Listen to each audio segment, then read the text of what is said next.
Les lustres en cristal de l'Hôtel Pierre projetaient une lueur dorée sur plus de 200 invités parmi les plus élitistes de New York. Les verres tintaient, les rires résonnaient et le quatuor.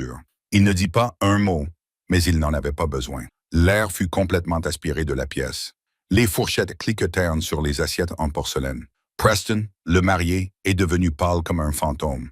Clara venait d'inviter l'homme le plus redouté de la côte Est au mariage de sa sœur jumelle, et il avait apporté un cadeau. Clara Hayes a toujours été l'ombre de sa sœur jumelle, qui était au contraire le soleil. Alors que Chloe Hayes était une ancienne reine de beauté au sourire éblouissant et au compte Instagram méticuleusement entretenu, Clara préférait la solitude tranquille de son atelier de restauration à Chelsea. Chloe allait se marier dans la famille Carmichael, une famille de gestionnaires de fonds spéculatifs fortunés depuis des générations, qui vivaient à Nantucket et arboraient leur richesse comme un bouclier. Clara, quant à elle, passait ses journées à nettoyer méticuleusement des siècles de saleté sur des peintures à l'huile Renaissance oubliées. Bien qu'elles aient en commun les mêmes yeux noisettes perçants et les mêmes cheveux blonds cendrés, les jumelles vivaient dans des mondes très différents. Chloe ne se souciait que de son statut social, des apparences et de son avenir avec Preston Carmichael.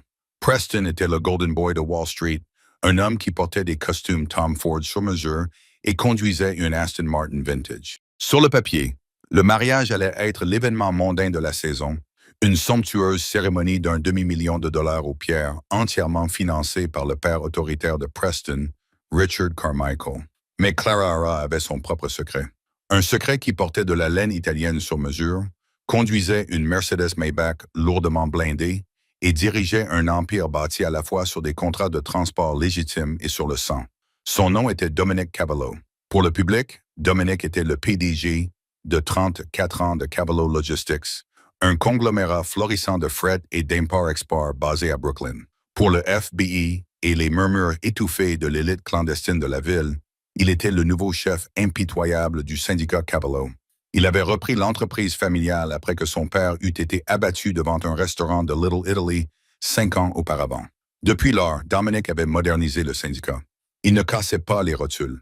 Il mettait les entreprises en faillite, saisissait leurs actifs et opérait dans les zones grises du commerce international. C'était un fantôme, rarement photographié, totalement intouchable et profondément redouté. Clara ne l'avait pas rencontré dans une arrière-salle enfumée ou un casino clandestin. Ils s'étaient rencontrés 6 mois auparavant lors d'une vente aux enchères privées Sears. Clara était là pour authentifier un paysage vénitien du 17e siècle endommagé. Dominic était là pour l'acheter. Il avait surenchéri sur 3 oligarques russes, payant une somme exorbitante pour un tableau qui, pour un œil non averti, ressemblait à une toile ruinée. Lorsque Clara l'avait approché après la vente aux enchères pour l'avertir que la restauration prendrait des mois et coûterait une petite fortune, Dominic l'avait simplement regardé avec des yeux aussi froids et sombres que l'obsidienne. « C'était le tableau préféré de ma mère avant qu'il ne soit volé en 98, avait-il dit d'une voix grave et rauque qui lui avait donné des frissons dans le dos. Peu m'importe ce que cela coûte, Clara. Réparez-le. Cet arrangement professionnel s'est rapidement transformé en quelque chose de tout à fait différent. Dominic lui rendait visite dans son atelier tard le soir. Il s'asseyait en silence, buvait du café noir et la regardait travailler sous la lumière crue des néons. Derrière sa réputation terrifiante, Clara découvrit un homme extrêmement intelligent, étonnamment protecteur, qui portait sur ses épaules le poids d'un empire violent. Leur romance était un secret bien gardé, une collision intense et passionnée entre 2 mondes totalement différents. Clara savait exactement qui il était, et Dominic savait exactement à quel point il était dangereux pour elle d'être associée à lui. 1 mois avant le mariage, les invitations en papier épais gaufré d'or arrivèrent. Clara, assise sur le siège passager de la Maybach de Dominic, garée devant son immeuble, jeta la lourde enveloppe sur la console centrale. « Chloé m'a donné un invité supplémentaire », avait dit Clara, un sourire ironique jouant sur ses lèvres. « Je pense qu'elle s'attend à ce que j'amène mon chat. » Dominic avait jeté un coup d'œil à la calligraphie complexe, la mâchoire crispée. « Carmichael, le fils de Richard Carmichael. »« Oui », avait soupiré Clara en appuyant sa tête contre le siège en cuir. « Preston, il est un peu snob, mais Chloé l'aime. Ou plutôt, elle aime son style de vie. Ça va être un cauchemar avec les sourires forcés et les remarques condescendantes de sa famille. Ils pensent déjà que la famille Hayes est inférieure à eux parce que mon père était enseignant dans une école publique. Dominic prit l'invitation, son pouce effleurant la feuille d'or. « Tu veux que j'y aille? » Clara avait éclaté de rire, un rire sincère et cristallin. « Dominic, tu es le chef de la famille Cavallo. Tu ne vas pas à des mariages mondains pour manger des mini-beignets de crabe. Et puis, si tu entrais, je pense que Richard Carmichael aurait une crise cardiaque. » Dominic ne rit pas, ses yeux sombres rivés sur les siens, une expression indéchiffrable masquant ses traits. « Peut-être que j'ai envie de manger des mini-beignets de crabe. »« Clara, je suis sérieuse, dit-elle, son sourire s'estompant lorsqu'elle comprit qu'il ne plaisantait pas. « Tu ne peux pas venir. C'est dangereux pour toi, et cela éclipserait complètement la journée de Chloé. Fais comme si je ne t'avais pas montré ça. » Dominic avait glissé l'invitation dans la poche de sa veste. « On verra. » Clara n'avait pas insisté. Au cours des 4 semaines suivantes, alors que la frénésie du mariage consumait sa sœur, Dominic n'en reparla plus jamais. Clara supposa que l'idée avait été oubliée, ensevelie sous la montagne de dossiers syndicaux et de logistique d'expédition dont Dominic s'occupait quotidiennement. Elle ne se doutait pas que Dominic avait passé ces 4 semaines à fouiller dans les registres financiers de la famille Carmichael, et ce qu'il avait découvert allait transformer l'événement social de l'année en cauchemar. Le matin du mariage fut chaotique, entre lacs, champagne renversé et demoiselles d'honneur affolées. La suite nuptiale du Pierre, qui surplombait Central Park, vibrait littéralement d'énergie nerveuse. Chloé était éthérée dans sa robe sur mesure. La dentelle délicate et les perles complexes épousaient parfaitement sa silhouette. Pourtant, malgré son apparence impeccable, ses mains tremblaient. « Il fait les 100 pas », murmura Chloé à Clara, tandis que la maquilleuse appliquait les dernières touches de rouge à lèvres. « Je viens de voir Preston dans le couloir. On aurait dit qu'il allait vomir. Et son père. » Chloé déglutit péniblement.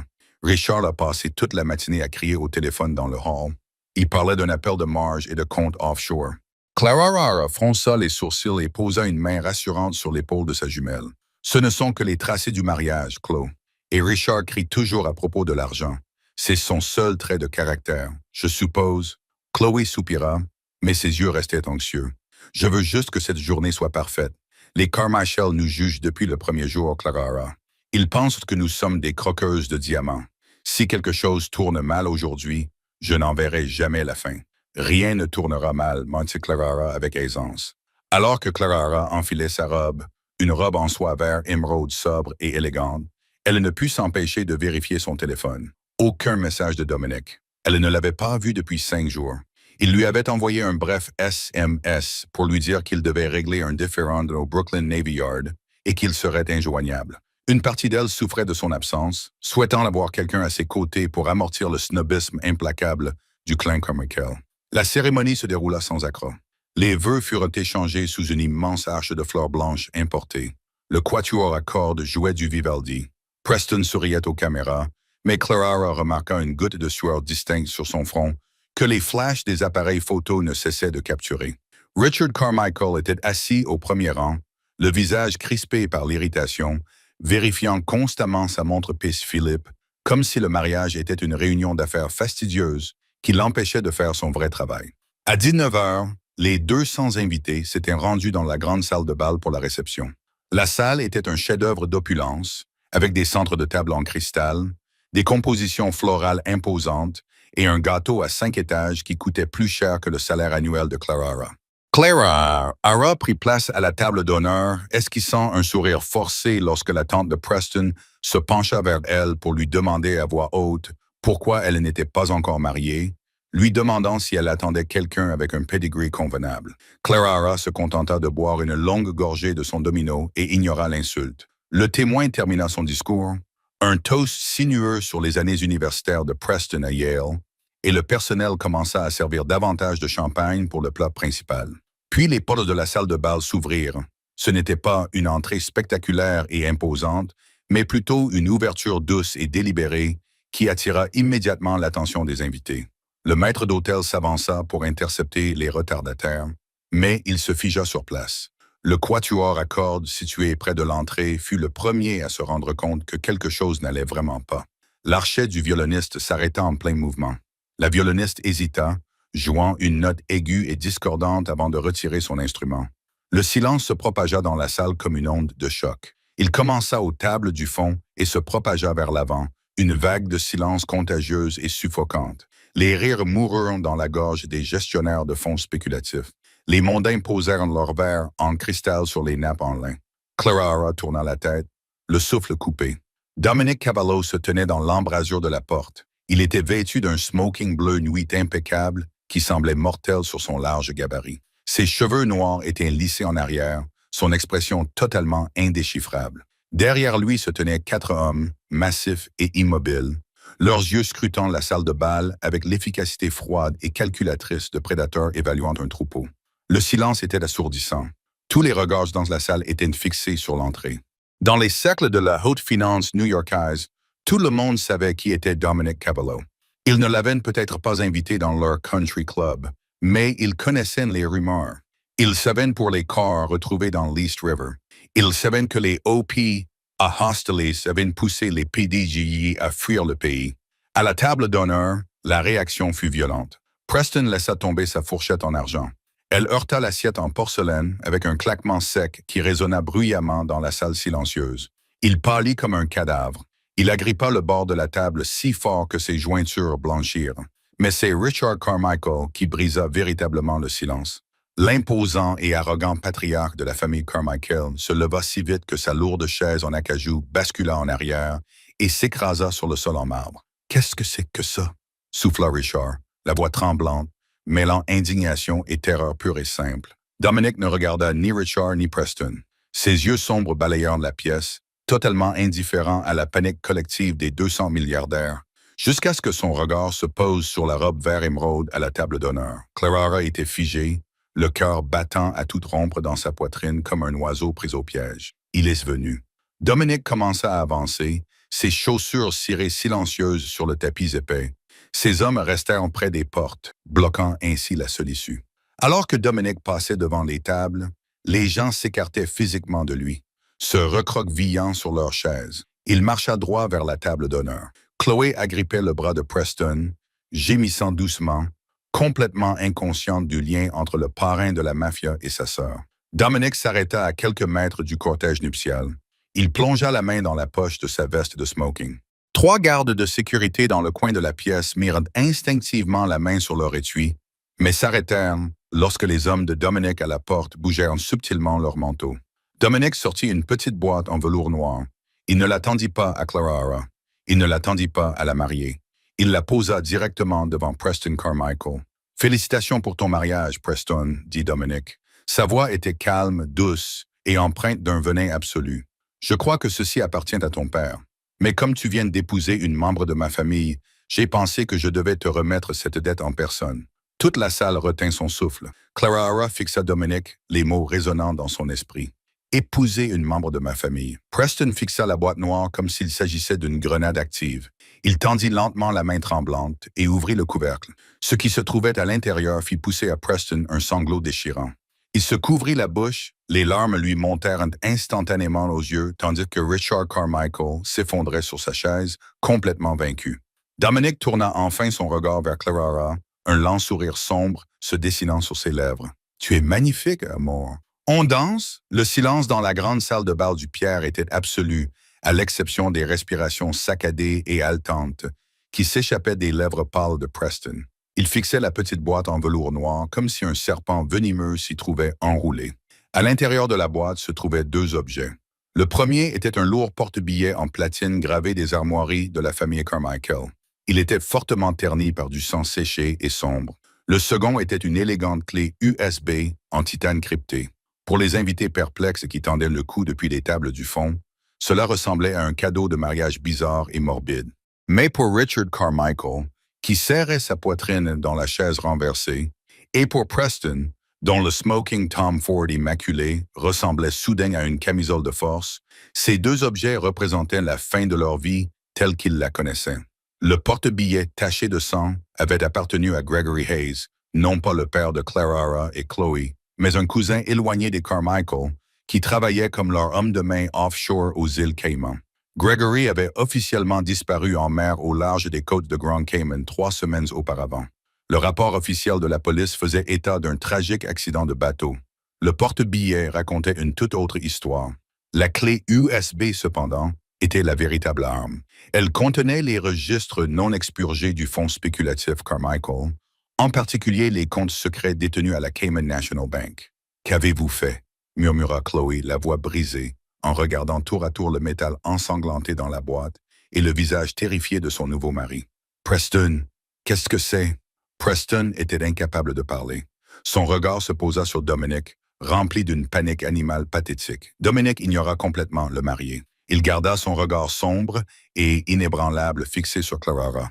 Il tendit la main, le poignet blanc immaculé de sa chemise dépassant de sa veste bleue nuit sur mesure. « Je t'ai invité à danser, Clara », dit Dominic d'une voix grave qui résonna sans effort dans la pièce silencieuse. L'esprit de Clara tournait à toute vitesse. L'homme qu'elle connaissait, celui qui buvait du café noir dans son studio de Chelsea et passait doucement ses doigts sur des toiles vieilles de plusieurs siècles, était complètement submergé par l'aura terrifiante du chef du syndicat Cavallo. Pourtant, en le regardant dans les yeux, elle vit la même protection farouche sur laquelle elle avait appris à compter. Il ne faisait pas cela pour lui faire du mal. Il le faisait pour les dénoncer. Lentement, délibérément, Clara se leva.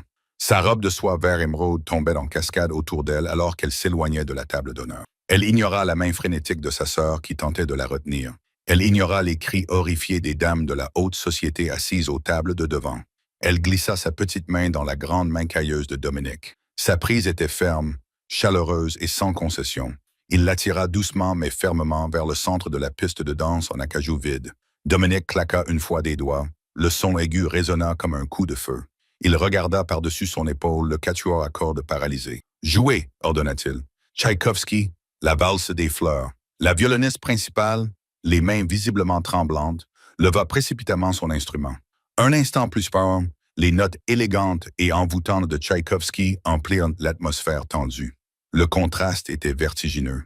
Une belle valse romantique jouée dans une salle tenue en otage par la peur. Dominic attira Clara près de lui, sa main posée fermement sur le creux de son dos. Ils se mirent à bouger, répondit Dominic d'un ton suave, tout en la faisant tournoyer. Il a reçu 300 000 $ de contributions électorales provenant des sociétés écrans de mon père en 2018. Il ne lèvera pas le petit doigt. En fait, il prie probablement pour que je ne le regarde pas. Clara a manqué un pas, mais Dominic l'a rattrapé sans difficulté, soutenant son poids. « Qu'y a-t-il dans cette boîte, Dominic? Que se passe-t-il? » Dominic le compte millions, puis il a essayé de le cacher. Clara jeta un coup d'œil par-dessus l'épaule de Dominic vers la table d'honneur. Richard était toujours par terre, entouré de quelques garçons d'honneur paniqués, se tenant de la poitrine. Preston fixait Clara avec un regard empreint d'une culpabilité dévastatrice. Il a envoyé son homme de main aux îles Caïmans pour nettoyer les comptes et falsifier les registres. Dominic poursuivit, d'une voix dangereusement douce alors qu'il tournait sur la piste. Mes hommes l'ont intercepté. La clé USB dans cette boîte contient la preuve de tous les parfums que Richard a volés, non seulement à moi, mais aussi à ses investisseurs légitimes. D'ici demain matin, la SEC et le FBI en auront des copies anonymes. L'Empire Carmichael Edmond, le cœur de Clara se serra. Pas pour Richard, mais pour sa jumelle. Chloé ne savait pas, dit Clara avec insistance. Dominic, elle n'en avait aucune idée. Tu as ruiné son mariage. Dominic cessa de danser. La musique continuait de résonner autour d'eux, mais il restait parfaitement immobile au centre de la pièce. Il la regarda, un muscle sautillant dans sa mâchoire. Chloé ne savait peut-être pas, dit Dominic doucement. Mais Preston, oui. Clara le fixa, les sourcils froncés, perplexe. Preston? Preston est un lâche. Il fait tout ce que son père lui dit de faire. Preston est un lâche, admit Dominic, l'entraînant lentement hors de la piste de danse vers la niche sombre, près des immenses fenêtres cintrées donnant sur Central Park. Ces 4 hommes restèrent près des portes, immobiles comme des statues de marbre, s'assurant que personne n'ose déclencher l'alarme incendie ou se faufiler par une sortie latérale. Mais les lâches sont dangereux lorsqu'ils sont acculés. Dominic fit signe à l'un de ses hommes, un homme de main imposant nommé Silas, dont le costume sur mesure contenait à peine son gabarit. Silas s'avança, se dirigea directement vers la tête de table et attrapa Preston par le col de sa veste de smoking. Preston poussa un cri pathétique lorsqu'il fut mis debout et traîné à travers la salle de bal, ses chaussures cirées glissant sur le marbre.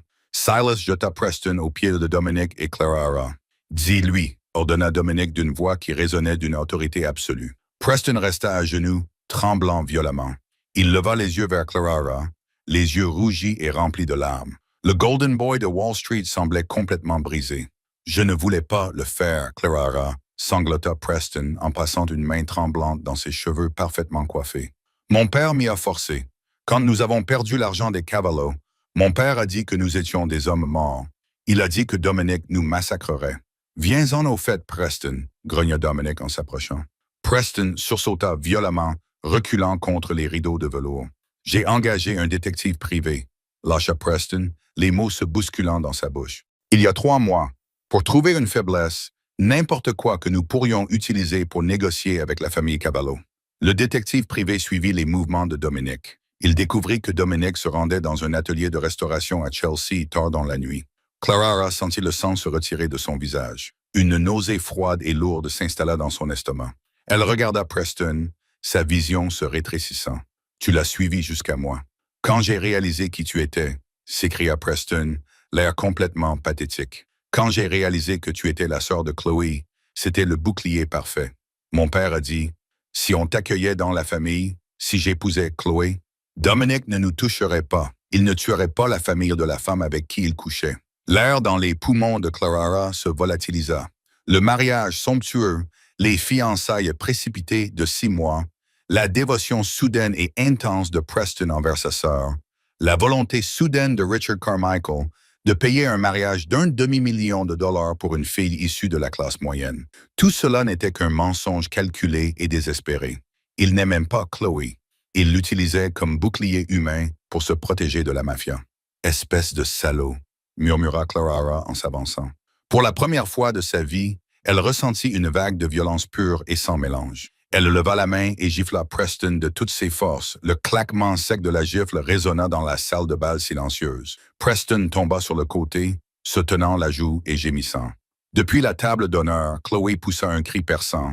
Elle rassembla les lourdes jupes de sa robe burra et traversa la piste de danse en courant, se jetant sur le sol à côté de son nouveau mari. « Clara, arrête! Qu'est-ce que tu fais? » hurla Chloé, les larmes ruinant son maquillage impeccable. Elle lança un regard noir à Dominic, totalement inconsciente du danger dans lequel elle se trouvait. « Pour qui te prends-tu? Sors de mon mariage. » Clara regarda sa sœur jumelle, le cœur brisé en 1000 morceaux. « Chloé, il ne t'aime pas, » dit Clara, la voix tremblante d'émotion. « Il t'a épousée pour m'atteindre. » Chloé se figea, les mains suspendues au-dessus des épaules de Preston. Elle regarda Clara, puis Preston, puis Dominic. « De quoi parles-tu?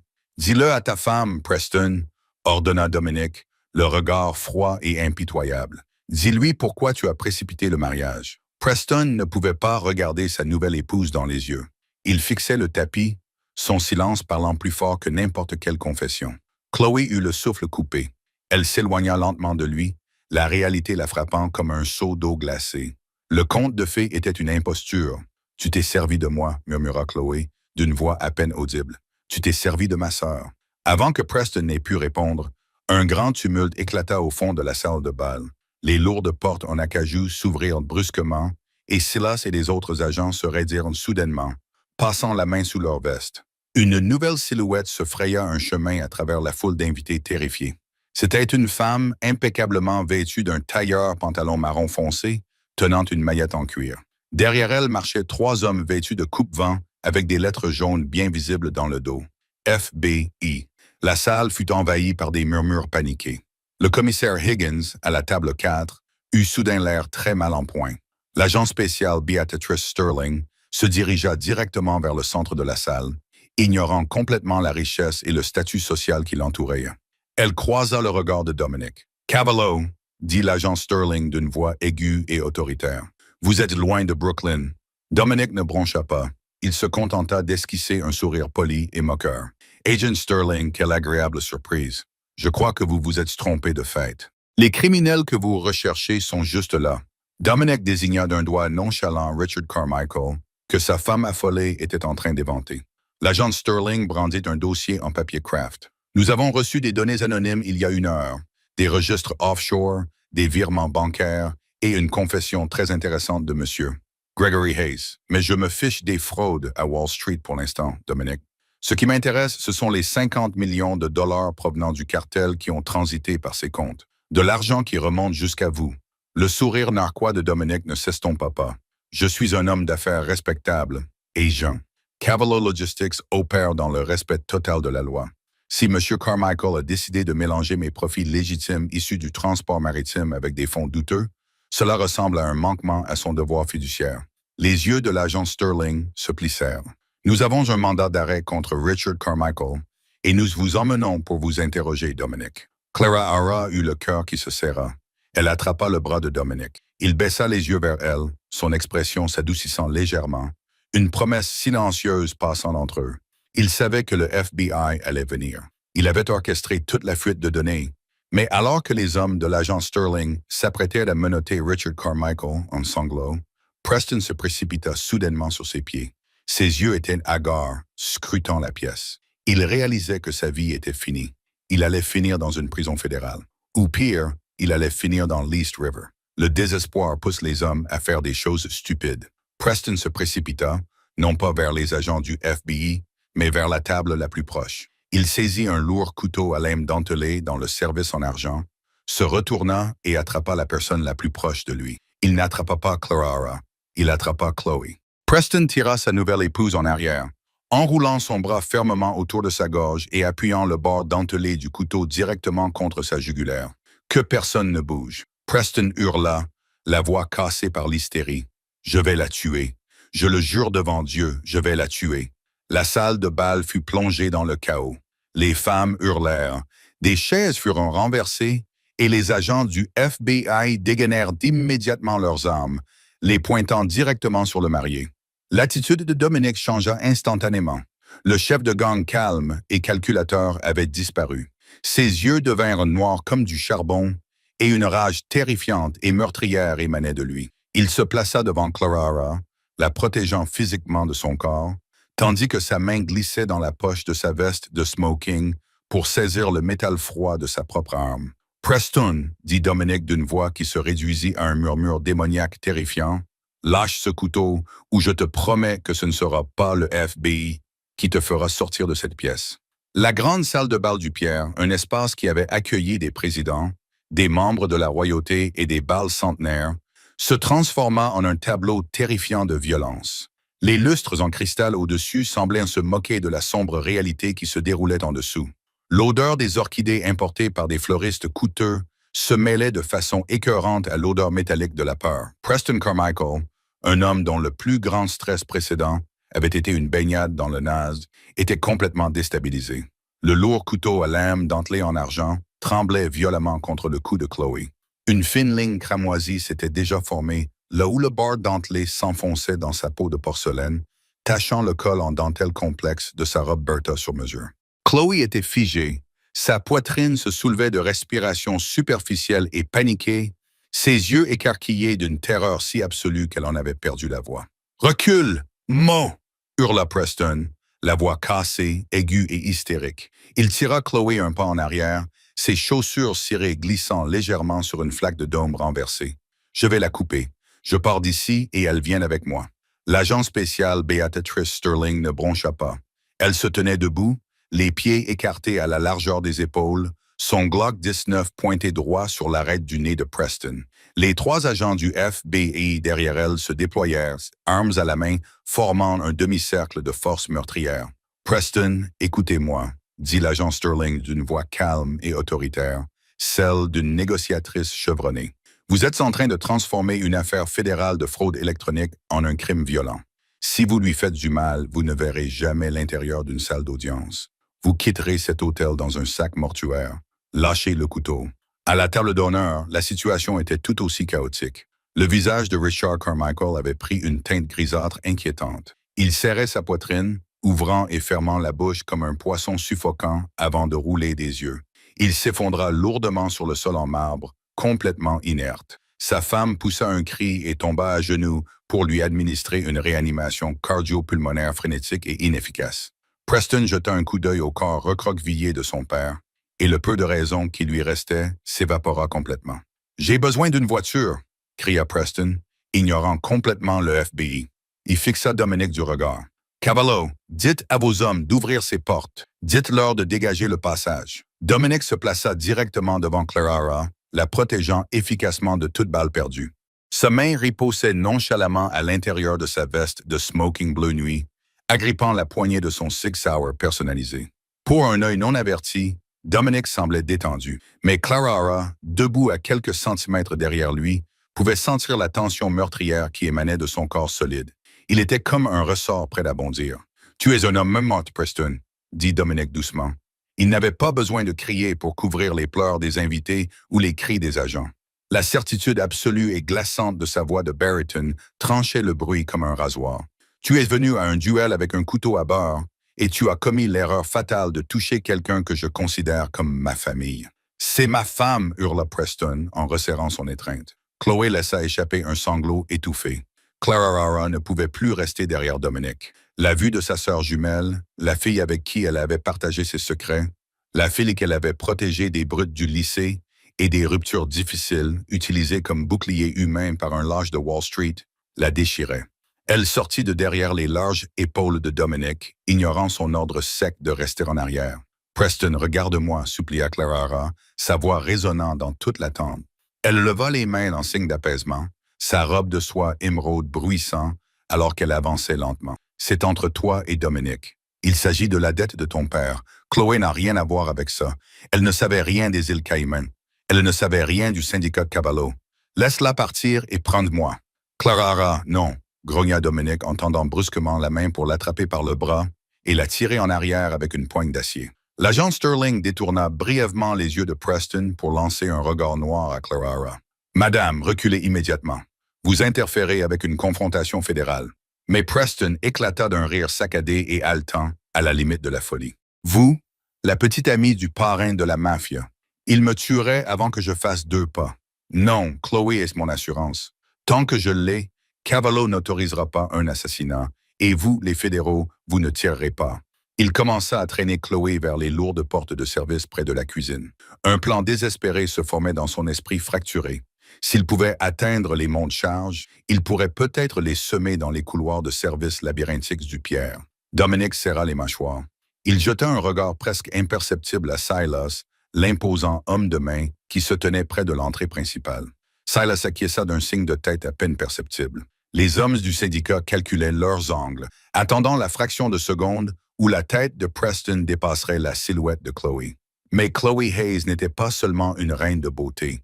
Elle était la sœur de Clarara. Et sous son obsession superficielle pour la haute société, elle possédait la même ténacité de survivante qui coulait dans leurs veines. Alors que Preston la traînait en arrière, Chloé se relâcha soudainement complètement. Elle laissa tout son poids tomber, ajoutant les couches lourdes et volumineuses de sa robe de soirée en perles de cristal, forçant Preston à supporter soudainement 60 kg de poids mort. Ce changement soudain déséquilibra Preston. Alors qu'il trébuchait, sa prise se relâcha pendant une fraction de seconde.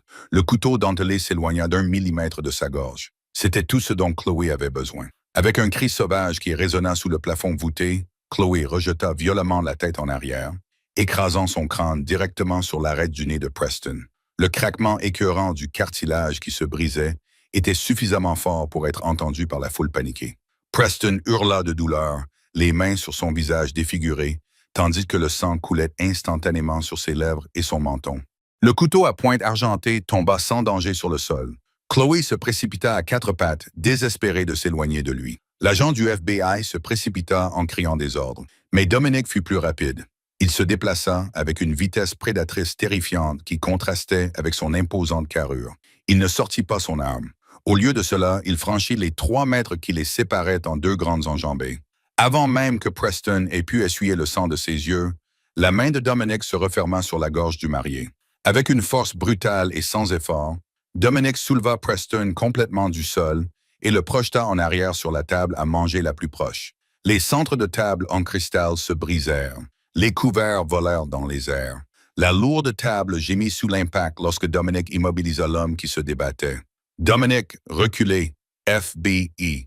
L'agent Sterling aboya, réduisant la distance avec son arme levée. Dominic l'ignora. Il se pencha, son visage à quelques centimètres de celui de Preston, ensanglanté et terrifié. « C'est pour l'avoir utilisé », murmura Dominic d'une voix sifflante et meurtrière. Dominic leva son poing droit et l'abattit comme un marteau directement sur la clavicule gauche de Preston. L'os se brisa dans un craquement humide. Le cri de douleur de Preston fut brusquement interrompu lorsqu'il s'évanouit sous l'effet de la douleur. Son corps devint complètement inerte au milieu du gâteau de mariage détruit et du verre brisé. La suite immédiate fut d'un tourbillon de lumière rouge et bleue qui se reflétait sur la façade en marbre de l'hôtel de Central Park South. Les voitures de police barricadèrent la rue, retenant une foule grandissante de paparazzi et de badauds. À l'intérieur, le grand mariage s'était transformé en une immense scène de crime. Les ambulanciers se précipitèrent devant les miroirs dorés avec des civières. Richard Carmichael, qui luttait pour survivre après un infarctus massif, a été transporté dans une ambulance à destination de l'hôpital Lenox Hill sous forte escorte policière. Preston, le visage bandé et les bras stabilisés dans une écharpe provisoire, a été escorté hors de l'hôtel, menottes aux poignets, par 2 agents fédéraux au visage sévère. Il n'a pas regardé en arrière. Clarara était assise sur un canapé en velours dans la bibliothèque privée de l'hôtel, tenant un verre d'eau glacée qu'elle n'avait pas touché. En face d'elle, Chloé était enveloppée dans une épaisse couverture en laine fournie par un ambulancier. La délicate dentelle de sa robe de mariée était ruinée, tachée du sang de Preston et de ses propres larmes. Un médecin avait placé un petit pansement papillon sur la coupure superficielle de son cou. « Je n'arrive pas à y croire », murmura Chloé d'une voix creuse. Elle fixait d'un regard vide sa bague de fiançailles en diamant de 3 carats. Lentement, délibérément, elle la retira de son doigt et la posa sur la table basse antique. Tout n'était qu'un mensonge. Les dîners, les voyages à Nantucket, les vœux. Il essayait simplement de sauver sa propre vie pathétique. Clarara s'assit à côté de sa jumelle et passa un bras autour des épaules tremblantes de Chloé. « Je suis tellement désolé, Chloé. Si j'avais su. » « Su quoi? » Chloé eut un rire amer et épuisé. « Que tu sortais avec le chef d'un syndicat du crime. »« Clarara, comment as-tu pu me cacher ça? Tu restaures des tableaux, tu manges des plats à emporter et tu regardes des documentaires. Depuis quand sors-tu avec des hommes qui commandent des armées privées et font faillite des fonds spéculatifs? » Clarara baissa les yeux vers ses mains. « Ce n'était pas prévu. Je l'ai rencontré au travail et il est différent avec moi. Il a brisé la clavicule d'un homme à main nue devant le FBI, fit remarquer Chloé, sans accusation dans le ton, seulement un profond choc. « Clarara, il est incroyablement dangereux. »« Je sais, » dit Clarara doucement, « mais il nous a protégés aujourd'hui. Il les a démasqués avant que vous ne soyez légalement liés à leurs dettes. » Avant que Chloé n'ait pu répondre, les lourdes portes en chaîne de la bibliothèque s'ouvrirent. L'agent Beatrice Sterling entra, l'air exaspéré, suivi de près par Dominic. La veste de smoking de Dominic était déboutonnée et il semblait tout à fait imperturbable, comme s'il venait de terminer un dîner agréable plutôt qu'une prise d'otage. « Mesdames, vous allez bien? » demanda l'agent Sterling, ses yeux perçants scrutant les sœurs. « Nous allons bien, » répondit Clarara en se levant. « Tant mieux, car votre ex-fiancé vient de tout avouer dans ma voiture de police, dit l'agent Sterling en regardant Chloé. La famille de Carmichael est finie. La SEC gèle tous leurs avoirs à minuit. L'agent tourna ensuite son regard sévère vers Dominic. « Quant à vous, Cavallo, vous avez parfaitement effacé vos traces, les 5 avec moi. Vous avez orchestré tout ce spectacle. Vous nous avez mis sur la piste. Vous avez humilié les Carmichael. Et vous vous en êtes tiré sans encombre. Mais je vous attraperai un jour, Dominic. Comptez là-dessus. J'attends ce défi avec impatience. »« Béatrix, » répondit Dominic avec douceur. L'agent Sterling secoua la tête avec dégoût et quitta la pièce, laissant les lourdes portes ouvertes derrière elle. Le silence s'abattit sur la bibliothèque. Chloé regarda Dominic, se recroquevillant légèrement contre les coussins de velours. Dominic ne s'approcha pas de la mariée. Il garda ses distances, faisant preuve d'un rare respect, ses yeux sombres rivés sur Clarara. « Mes hommes ont sécurisé le périmètre, » dit Dominic à voix basse. « Les journalistes envahissent le hall. Silas escortera Chloé jusqu'au quai de chargement privé. Une voiture l'attend pour l'emmener dans une suite sécurisée du Mandarin oriental sous un faux nom. La presse ne la trouvera pas. » Chloé leva les yeux, surprise par cette attention calculée. « Merci, » murmura-t-elle d'une voix tremblante. Dominic hocha une fois la tête en signe de reconnaissance avant de reporter toute son attention sur Clarara. Le parrain de la mafia endurci et impitoyable s'était effacé, laissant place à l'homme qui s'était assis dans son atelier pendant des heures juste pour la regarder peindre. « Je dois quitter la ville, » dit Dominic. Sa voix baissa d'un ton, devenant grave et confidentielle. Les retombées de l'effondrement de Carmichael vont créer un vide au pouvoir à Wall Street, et mes rivaux au sein de la commission vont tenter de profiter du chaos. Je dois me rendre à Boston ce soir pour sécuriser mes lignes maritimes. Clarara ressentit une soudaine douleur aiguë dans la poitrine. Boston? Pour combien de temps? Dominique fit un pas vers elle. Cela dépend, amour. Il tendit la main et repoussa doucement une mèche de cheveux blonds cendrée derrière son oreille.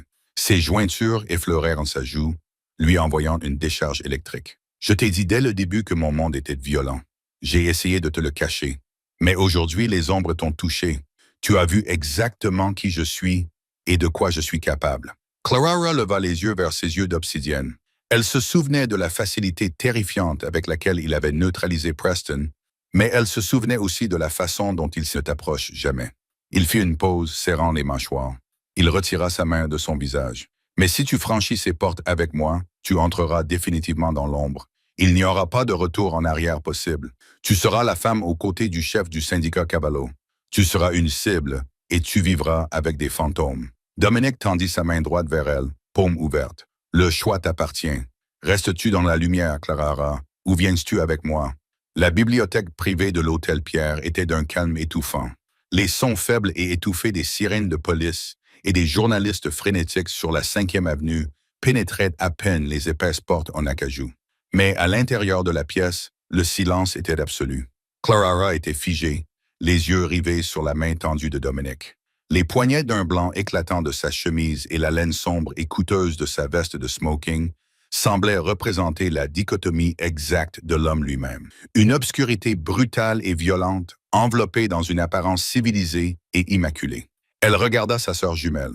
Chloé était assise sur le canapé en velours, sa robe Bertha ruinée s'étalant autour d'elle comme un parachute dégonflé.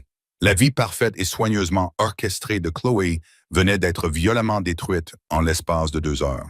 Elle avait couru après l'illusion scintillante de la richesse de la famille Carmichael pour découvrir qu'elle reposait sur le vol, le mensonge et une lâcheté désespérée qui avait failli lui coûter la vie. La lumière, réalisa Clara avec une soudaineté cristalline, était un mensonge. Preston et Richard Carmichael assistaient à des galas de charité au Met, passaient leurs étés dans les Hamptons et portaient des montres P.C. Philippe. Pourtant, ils étaient fondamentalement corrompus. Ils avaient sacrifié sa vie et celle de Chloé pour sauver leur peau. Dominique, en revanche, n'avait aucune excuse pour ce qu'il était. Il était un monstre pour ses ennemis, un fantôme pour le FBI et un opérateur impitoyable dans le monde criminel. Mais il ne lui avait jamais menti. Il était entré dans une pièce remplie d'agents fédéraux et de milliardaires pour la protéger. Il avait brisé les os de cet homme pour la protéger. « Clara », murmura Chloé, la voix brisée.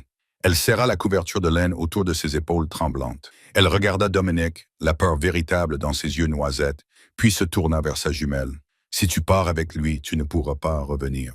Le FBI, la presse, le danger, ils te poursuivront pour toujours. »« Je sais, » dit Clara doucement. Elle se retourna vers Dominique. Ses yeux sombres comme de l'obsidienne scrutaient son visage dans l'attente. Il n'y avait aucune pression, aucun ordre dans son attitude. Pour la première fois depuis qu'il avait enfoncé les portes de la salle de bal, le parrain de la mafia était complètement vulnérable. Il lui offrait un véritable choix. Clara prit une profonde inspiration. L'odeur des orchidées coûteuses et de l'eau de Cologne Creed Aventus de Dominique emplissait ses poumons. Elle tendit la main, les doigts légèrement tremblants, et plaça sa petite main tachée de peinture fermement dans sa grande paume calleuse. Les yeux de Dominique s'embrasèrent d'une chaleur intense et possessive. Ses doigts se refermèrent immédiatement sur les siens, dans une étreinte solide, chaleureuse et rassurante. Un profond soupir s'échappa de ses lèvres, un son de profond soulagement qu'il masqua rapidement sous son apparence dure.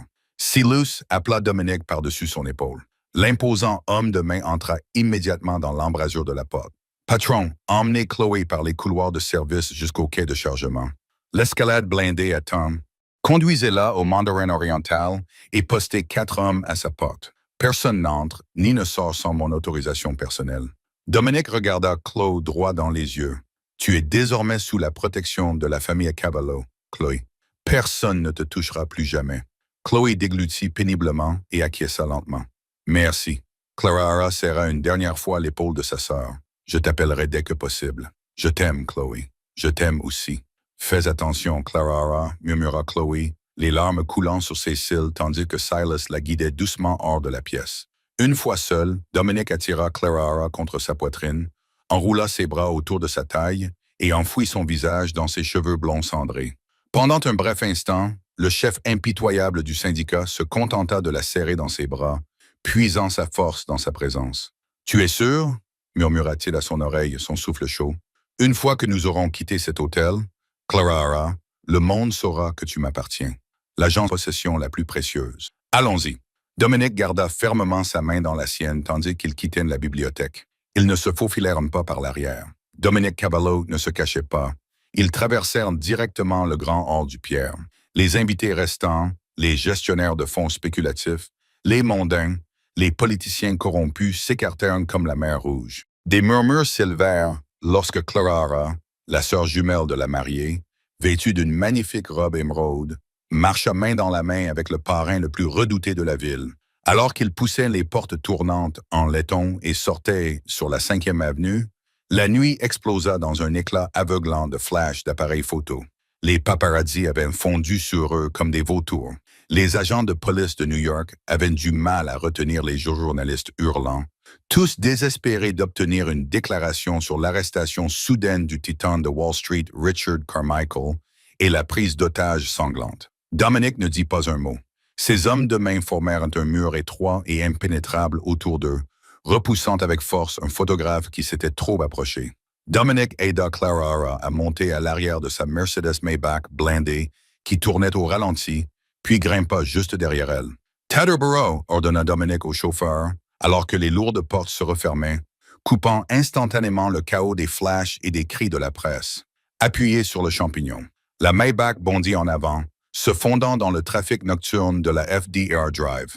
Clara appuya sa tête contre l'épaule de Dominic, tandis que la silhouette de Manhattan défilait derrière les vitres teintées. Les répercussions au cours des 6 mois suivants furent sans précédent. La clé USB que Dominic avait remise lors du mariage était un véritable chef-d'œuvre de destruction financière. Elle contenait des milliers de fichiers cryptés, des itinéraires bancaires offshore et des conversations enregistrées entre Richard Carmichael et son intermédiaire aux îles Caïmans. Il fallut moins de 48 heures à la SEC pour liquider entièrement le fonds spéculatif Carmichael. Richard Carmichael survécut à sa crise cardiaque, mais se réveilla menotté à un lit d'hôpital à Lenox Hill. Il fut ensuite inculpé de 47 chefs d'accusation pour fraude électronique, détournement de fonds et racket. Il fut condamné à 25 ans de prison à FCE Otisville, une prison fédérale où ses anciennes adhésions à des country clubs ne signifiaient absolument rien. Le sort de Preston Carmichael fut sans doute pire. Après avoir subi une reconstruction chirurgicale de la clavicule, l'agent Beatrice Sterling lui proposa un accord en échange de son témoignage contre son père. Preston accepta immédiatement, scellant ainsi son image de lâche. Il purgea 3 ans dans un établissement à sécurité minimale avant d'être libéré dans l'anonymat le plus total.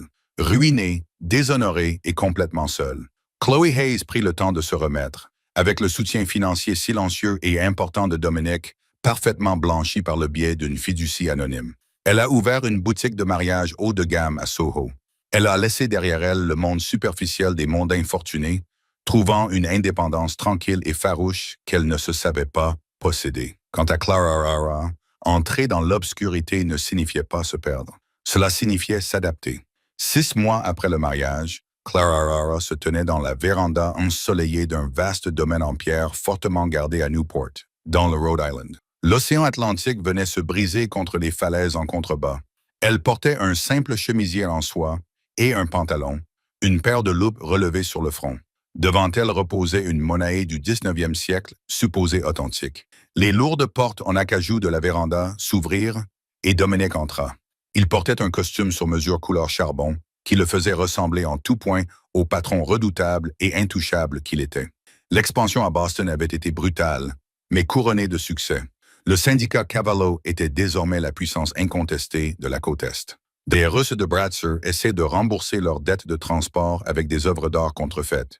Ils pensaient que tu ne verrais pas la différence. Dominic eut un petit rire sombre et embrassa le côté de son cou. Ils ont gravement sous-estimé mon plus grand atout.